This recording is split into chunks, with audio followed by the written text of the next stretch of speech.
Hi, it's Jerry Roberts. Welcome back to another episode of Newsmakers Journal of the Vaccine Year. It is Friday, February 12th, and Abraham Lincoln's birthday, that discredited a racist genocidal maniac who has his name taken off of schools in San Francisco. We are joined by our Newsmakers TV panel of journalistic all-stars Nick Welsh, Josh Molina, and Delaney Smith. Thank you all for being here. So I note this morning that the latest death toll for COVID is now 366, which is more than one per day since we started this with the first death back on April 1st. So that's one way to look at it. And we have administered 38,706 vaccines, according to Newshawk. About 55% of those we have received. Does everybody still agree that the public health is just doing a hell of a job and nothing could be better? Nick, you had an interesting piece about how a lot of, well, at least long-term healthcare workers, but other healthcare workers aren't taking it. It's only like 50% or something like that. What's up? Yeah, it was really an alarming statistic that as of last Friday, at least, 50% of all frontline healthcare workers had opted to get vaccinated. What was more alarming was if you break it down, that in some cases, skilled nursing facilities, the healthcare workers at those places, 30% had opted to get vaccinated and 70% didn't. And this is a group, this is where the most vulnerable, the most likely to die population, 75 and up, people in convalescent care are likely to get exposed. And as one, care center owner told me, he said, what I do is I operate the equivalent of a cruise ship. But what's different is my cruise ship workers get to go home every night and then come back, painting a picture of sort of a potential spread that's pretty chilling. So why aren't they taking the vaccine? Well, there's a lot of people who are just saying, hey, I want to wait and see. I want to see how it works out because I'm a little nervous. Other people are worried that if they get, it'll interfere with their ability to get pregnant and have babies. Other people are, buying into sort of internet conspiracy theories. And some people, this is a field where you have a large number of Black and brown people working. If you go into any sort of convalescent care places, 80% of the workforce, it looks like, are Latino, Filipino, with a few Ukrainians thrown in. And, they're very, there's a sort of a cultural element here where if you are very nervous already because of you're worried, say, about your immigration status, you're not going to go do it. And if you're worried, say, if you remember the Tuskegee, the infamous Tuskegee experiments where they, basically allowed people with syphilis to keep syphilis for 40 years, the old black sharecroppers, there's sort of built-in distrust that the county has to figure out how to address. Hey, Delaney, were you watching the Soups this week when they, or at least the Democratic majority, felt it necessary to sing loud hurrahs and huzzas for Dr. Ensorg and Vando Reynoso, and what a great job they're doing on vaccines? Yes. Yeah, I was. And was that in direct response to the Montecito Journal story? It was clearly in direct response. They didn't say the Montecito Journal, but they alluded to media, clearly referring to the Montecito Journal and the letter that the editor-in-chief wrote about how they need a vaccine czar, and that the Vando Reynoso and Dr. Henning Ensorg aren't doing well enough, and that they need someone else in their place. And the county was immediately there to back them up and say, actually, they've been working into the night, every night. They've been working weekends this entire year. They've been working their butts off, and we appreciate them, was kind of the sentiment. Right. But I did read Gwen Lurie's piece calling for a COVID czar, and there's certainly good arguments on both sides. But he said, ducking the issue. But I thought the thrust of it was, are they really being imaginative? For example, if 30% of the long-term care workers, only 30% are taking the vaccine, why not spare some for, I don't know, people 65 and over with multiple comorbidities? I name no names. Or as in Long Beach, they vaccinated the teachers. They have, on a local level, said, we're going to vaccinate all our teachers. Well, Then go ahead. I'm sorry. They did say that this week they're going to start having those conversations about moving on to the next group. And those conversations are being had this week. But already over half, I think 60 something percent of those 75 and up have been vaccinated. And so that's just about enough to do exactly what you're talking about. Start thinking about teachers, thinking about the next group. And then the other thing that came up that I wondered about the vaccine is that LA Times has this story about pot, people in the pot industry, including retail sales, distribution, growing, have all been declared by the state to be frontline health workers and are getting vaccinated in LA. Is that happening here? Does anybody know? We should ask that question. As far as I know, no. That was really recent though, so that literally could have changed overnight, like as COVID does. But as of Tuesday, they made it pretty crystal clear that they were not going to be vaccinating any other groups so far.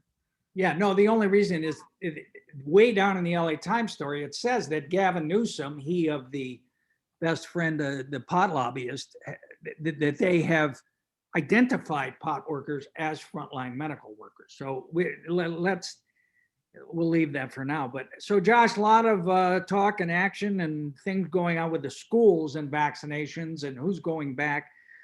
So Santa Barbara schools have now said what, Delaney, February 29th? 26th is the very earliest it could possibly happen. And that's if the state goes along with the letter that the public health department sent that was urging the state to allow it to happen. But the teachers, I know for a fact, Josh, have received a letter saying, be prepared to go back to your classroom February 26th, but none of them have been vaccinated. So where does that all stand? So the Santa Barbara Unified School District notified the teachers union on Wednesday, the day after the vote, we're going to go back to work. So they have to give them a 10-day notice. And so they've notified them February 26th is the soonest they can go back. Teachers have not been vaccinated. It's not in their MOU. So it is not written into their agreement that they have to be vaccinated before they go back, although many of them would like to have the opportunity to be vaccinated before they do go back. So looks like they're going to return to school before the vaccinations are available for the union, teachers. Your sense is the union's going to go along with this? Yeah, I think that at least from what Karen McBride, the president of the Teachers Association, has said is that we're going to work with the school district. And I think they're sort of hoping for timing to work out here and for vaccinations to come right around the time that school has to begin. I don't think it's going to start the 26th. That's the earliest. It'll probably start the Monday or Tuesday after that. So that'll be another few days. In terms of the overall tone of the school board, and to go back to the county's attitude, I think what we're seeing right now is a lot of these government agencies being defensive, and it's not a good look. They're very protective of their processes. So whether it's the county talking about how great they've done, or the school board talking, writing op-eds and sending letters and patting themselves on the back, what we're seeing is government being overly defensive in a way that is really unnatural for what their job is supposed to be, which is to focus on the impacts, not necessarily what the media is doing. And it's a distraction, and it shows that they have a thin skin. They shouldn't be worried about criticism. They should be worried about the impact. And that's sort of a theme we're all seeing here up and down with all these government entities. Santa Barbara Unified is now acting like the biggest champions ever of returning kids to school because of equity. And anyone who's been paying close attention knows that this is a very new tone. It's a very new approach. And it's probably has to do with their consultant. And they're probably, knowing how these things work, trying to tell their own story. And when they tell their own story, they get to shape it and manage it and sort of put it in a perspective that works for them. But anybody who's paying attention knows it's not really how it's working on the ground. So Delaney, do you agree with Josh that this is basically, they're doing it because they have no doubt got a lot of heat from parents about going back to school? I mean, it's happening to Gavin Newsom, and that's what's driving the recall to a large extent. Or do they really want to get, this is really important as a substantive matter to get a relatively small number of the total number of kids back to school for like a couple of months? Or is they're just trying to demonstrate that they're trying to do the right thing? I think there's definitely a combination there, Jerry. I don't think that they're not earnest about getting kids back to school. I think that every school district and person involved with kids is feeling that way. But yeah, they had a chance earlier, and they passed that up back in October, I think it was. And now they're trying to save face a little bit and act like that didn't happen, act like they've been trying the whole time. And that's not exactly the full truth. So Josh is right. They are kind of managing that story a little bit. It's not exactly what the story was, but I definitely wouldn't say that they aren't actually concerned with equity and want kids to get back in school. And then the last question, go ahead, Nick. I'm I sorry. mean, I think the longer this thing plays out, the clearer it becomes the damage that's being inflicted. Yeah. And so you kind of have a sense like, holy crap, Batman, we need to do something. And in a weird way, I'm really glad in October they didn't do it, because when you look at the surge, who knows what would the implications be? But I'm hearing rumors of the school superintendent going to the city council saying, hey, we need to figure out a plan whereby we can get kids back to school on some level. And the new superintendent Maldonado is really is urgent about this. And equity is sort of the buzzword du jour. So if you want to make anything palatable, you talk about equity, and it's a real deal. I mean, when you look at who's being hurt the most, it is poor kids on the lower socioeconomics. They have the fewer resources. And I know that earlier this year, when you had the two shootings over on Liberty Street on the city's east side, there was sort of a big push that I was hearing about, at least under the radar. And there's a fear of increased gang violence, or just sort of, teenage kids sort of out of control, and that they need some sense of structure to which they can attach themselves. And the back to school idea was being pushed in connection with that. Well, let me ask one more. Let me ask you this though, Josh. Is it perhaps the case that they want to get kids back to school in substantive part because they're afraid that people are going to flee the school district, that particularly white parents or affluent parents are going to take their kids out?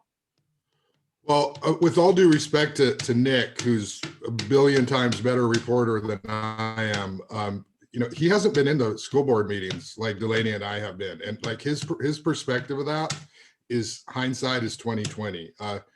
We knew that in October. Like, we knew that the most impacted people were Latino and Hispanic kids. We knew that. The case count was 8 when they could have pulled the trigger and gone back to school. What we're seeing now is, it's getting worse, but what we're seeing now is massive political pressure. We're seeing that they've hired a consultant who clearly is telling them, you need to be proactive here to tell their own story. So yes, the kids need to be back in school because there's massive learning loss. But it isn't like we woke up in February and been like, wow, we should open schools now. Like, hey, Delaney, one more time, and months ago. Do you want to respond to his vicious personal attack on you, or?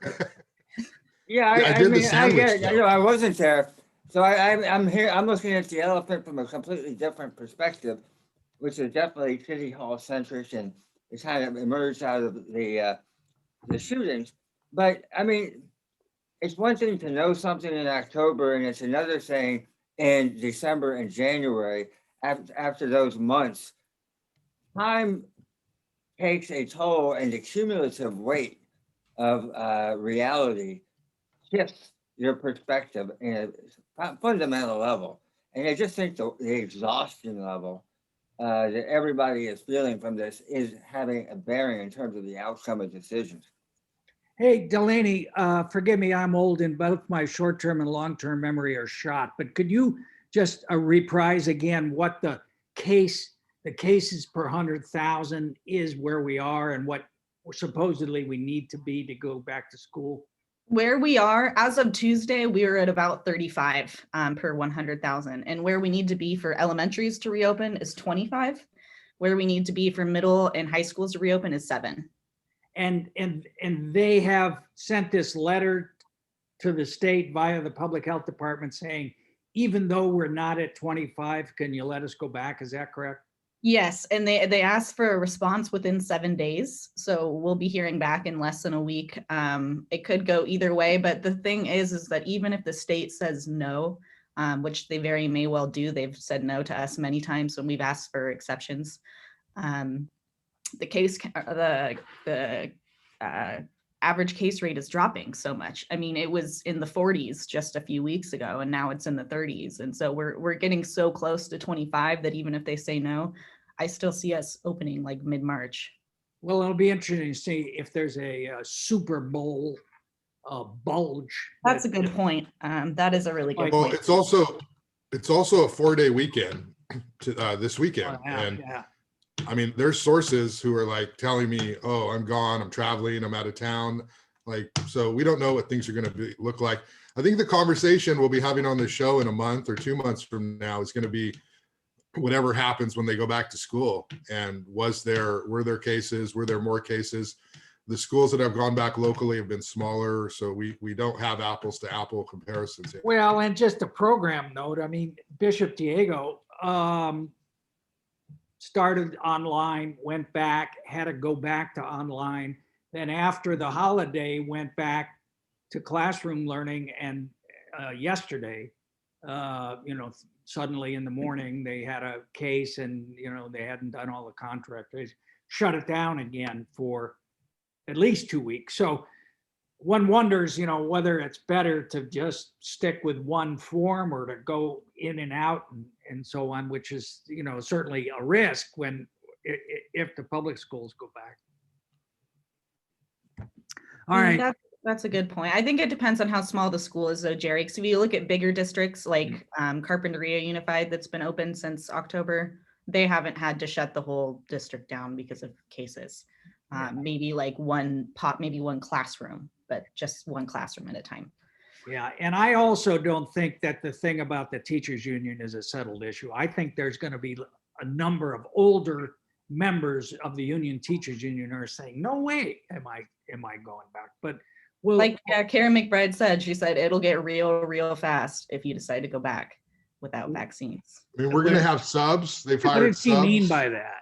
I think what she meant by that is exactly what you said, that certain members of the teachers union are going to be really upset and they're going to say, no, I'm not going back. I think they're just going to refuse. I mean, it's kind of hard to see how the district could really force. What'd you say about subs, Josh? Well, both districts, Goleta and Santa Barbara, have hired an ample amount of substitute teachers to teach, depending on what enrollment actually is, and to fill in. Goleta, they're a little more transparent out there. Donna Lewis said, oh, we know there's going to be teachers who are going to retire on the spot if they've got to go back to school because they're older or they share a home with multiple families, and they're never going to go back, and you can't make them go back without a vaccination. So I think what Delaney's saying is going to get real, like on the ground. We're going to be having stories of what was school like today? What was it like this week? And what were the impacts? And I think that's going to be the next stage of what we're talking about. Yeah, and I saw a little story this morning. I can't remember where I read it about the state teachers retirement system, or STIRS, as we like to call it, has had a huge spike in the number of teachers who have now decided to retire. I don't know, 25% or something like that. All right, Josh has disappeared for the moment. So, Nick, let me ask you about something at City Hall. There he is. So we had this dispute about not the Armory, the Army Reserve, I guess, building Yeah, Army Reserve. on State at Las Positas, which has apparently been acquired, and the American Indian Health Clinic wants to move there, and the supervisors are saying, "Wait a minute, we want that back." What's the deal with that? So the deal is, this building, which is an old military hospital at the corner of Las Positas and State Street. It's federally owned, and the American Indian Health Services Clinic, which operates out of El Mercado, about 9 blocks north, acquired it. And in some ways, it's like the idea of an ant eating an elephant. Are Going back- they, let me just clarify, are they a Native American? No, they are not. They are not, but they provide services to urban Native Americans, but they provide services to low-income people across the board. And they have about 7,000 clients. I would say the vast majority are not Native American. The director of the clinic says, they represent the under and uninsured for the most part. And they do really good work. And so the idea of having a clinic there is like, oh, what a great idea. How could, but the problem that you hear sub rosa is since 1964, the city of Santa Barbara has written into its general plan, we want this property to expand the park and now to build affordable housing. What they're worried about is a bait and switch, that they're worried that American Indian lacks the financial resource and structural stability to get an undertaking of this magnitude, which would be enormous, done. And if you were watching the presentation, the director's deal was underwhelming in the extreme. It was like, who is this guy? And his attorney was saying, well, the reason most of you guys don't know him is because they run such a tight ship that they never have to go out and do fundraising. Well, that was hardly reassuring in the moment, because what you want is somebody who can go out there and do the Ron Worth dance of cottage, and it has all that. This guy has none of that razzmatazz, and there are these legal cases in the background that are causing great concern to the council members about the financial stability. So they think American Indian is not going to be able to deliver the goods, but they will have ownership, and particularly if the city council gives them this rezoning. And so then something else will get built there. And the city doesn't want to be a sucker for a bait and switch when it has plans of its own that are being frustrated right now. Yeah, Josh, I had a moment of extreme disorientation reading your story about this, because I found myself agreeing with the mayor for a rare time, who's saying, like, what are you people kidding me? I mean, they own this, they're doing a great service. What's up? What was your take? Well, there's a little bit of politics going on here too. Paul Casey openly admitted the city has wanted this spot for a long time. It's a prime spot. It's right close to stores and resources. It's on a corridor. They'd love to do some kind of housing there or something. But the American Indian and Health Services, they are higher in the chart in terms of the federal government's distribution of the property. So they have it. And they're like, wait a minute, what are you going to do with it? So they're trying to rezone it. They'd like to see some housing there. And, if it's going to be a clinic, the city wants more control by creating a specific plan. And also, the American Indian Health Services also wants a little bit of guarantee of what they could do there. Kathy, of course, is saying what Nick said. I mean, these are the most vulnerable people, 7,000. They serve people. It's an incredible need. What's the deal? Let's help them. Let's facilitate this. Obviously, she's appealing to her constituency base by saying that. And on one level, it makes a lot of sense. Okay, it's their property. They have it. Why are we going to try to send this to the planning commission and tie it up? From an urban planning perspective, the city wants as much impact and role in what that huge piece of property is going to look like. It's right next to Oh, Mackenzie were they Park. unaware that this transaction was taking place? Did they get blindsided by that? No, they've known about this for a long time. All right, so the key question, of course, is any of this going to affect the Santa Barbara Little League?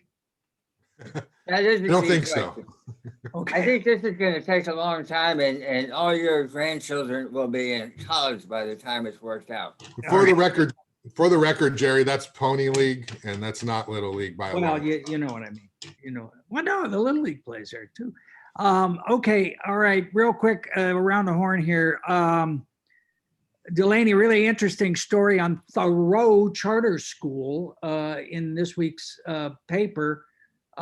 Is that something that is likely to duplicate? I mean, it's a fascinating idea. It sounds like a great place, and now you have all this problem with the public schools. Well, people, what do you think?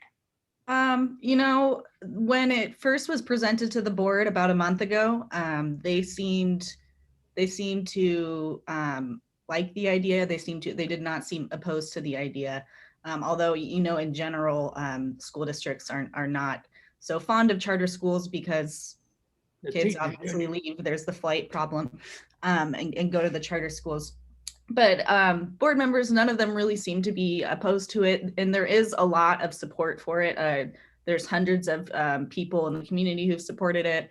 As far as teachers, there's teachers within the Santa Barbara Unified School District, as well as teachers in other districts who have said that they're meaningfully interested in teaching there if it becomes a school. So it does seem like this could actually come off the ground and really turn into something. And you know, all the charter schools in the area have wait lists, so there is a need for it. And this is a very different kind of charter school. It kind of came up in 2017 after, I don't know why it's going out of my head right now. Maybe you'll remember the charter school that shut down in 2017 that was downtown. Do you remember Josh or Jerry? Yeah, You I don't think that was remember? a Santa Open Barbara alternative tax- school. There was a huge deal over Yeah, open yeah, alternative right. school in Oh, open 2017. alternative, yeah. Yeah, we Yes. talked about it on the show. And this was kind of born out of that. After that was shut down, this was the new idea to kind of replace that. All right, Josh, who you got on the podcast this week? So I have a principal of Santa Barbara High, Lee Simmons, is going to be talking about what's happening, you know, at her school, high schools, looking forward at secondary. You know, there's a lot of talk about elementary reopening, and obviously the next stage is going to be the high school. So just kind of checking in with her on what that looks like right now. And the web, what's the web address again for the podcast? All podcast platforms, Jerry, Spotify, Apple, SoundCloud, but the landing page is santabarbaratalks.com. Oh, so wherever you get your podcast, you have to say. Yes, That's- yes. And by the way, it's where you can find me gushing royally over my dear friend Nick Welsh, if you want to listen to a Oh, podcast. is that right? Oh, I can't wait for that one. Okay, so In and the then, archive. Nick, real quick, the murals in Ortega Park. I mean, it looks like they're gonna lose. I don't know if they ever had that grant, but the city park and rec. But the deadline's gonna pass, huh? You know, again, it's sort of it's on again, off again, on again, off again. The deadline is March 14th for the city to apply for an $8.5 million grant, one time only from state parks. There's a bond that was passed a few years ago. And there's no, you know, take two. And this is to do a major renovation of Ortega Park, which everybody kind of agrees is in need of a whole lot of help. Then at the last minute, the issues of the murals came up, and it was clear that not enough work had been put into that question. And so they pulled a vote that was going to happen this Tuesday to apply for the grant. It's unclear whether you can apply for the grant without more outreach having been done or not. And I'm hearing different things from different people in the city. I think it's just too big of a chunk of money for them to try to let it go unapplied for. And I think there may be a way to, skin the cat here. Say we're still working on it. Meanwhile, our friend Mark Alvarado, I imagine, is an early front runner for a Community Heroes award by the Independent. And we also want to note the passing of former Congressman Representative Robert Lagomarsino, longtime guy, and when he was beaten by Michael Huffington in 1994, that really signaled, I think, a change in politics, not only locally but nationally. Both, some rich guy from Texas who moves in and buys the seat, and also that would, of course, the Contract for America year when Newt Gingrich began to weaponize our politics. But thank you for your service on that. And somebody needs to tell Salud that when you give a eulogy for somebody, you don't make it about yourself, which is exactly what he did with that. What did he say? Well, he said, he emblemized, he symbolized, I'm, paraphrasing, the kind of bipartisan politics that I practiced with civility.